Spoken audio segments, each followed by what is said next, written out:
What can you say? There's a lot you can say. You could talk about the fact you never thought it would happen. 1,238 career games for Indiana football and more losses going into the year than anybody in Division I. Never even sniffing. Well, they have 4 total 9-win seasons in their history. And now here they are, 16 and unblemished. The national champions, undefeated, 50th anniversary of Bob Knight's team doing that in 1976. But it's more than just that. It's more than Charlie Becker making plays every time on that back shoulder throw. They needed it all year long once he emerged when Elijah Surratt was hurt. It's more than D'Angelo Pons making plays or a key interception at the end of the game or forcing Miami into the turnover at the end of the game that ended the game.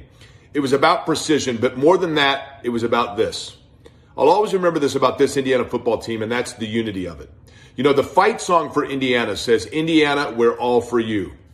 And in this case, with this team, it was never about anyone looking at the you of themselves or the you of Miami. It was rather about everyone collectively coming together for the us.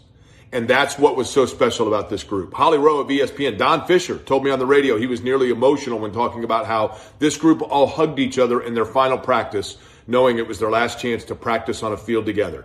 They knew they had one game left, and they dealed it to perfection. They delivered to perfection. They made every play they needed to make. Did they have some imperfect plays? Yes.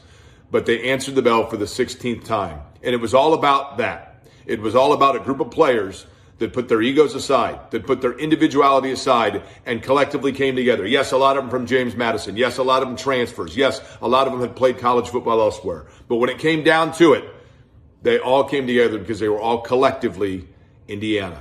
And I never thought I'd say it as somebody that grew up in this state, went to games, sat through a lot of bad football, went to a lot of them when I was a student.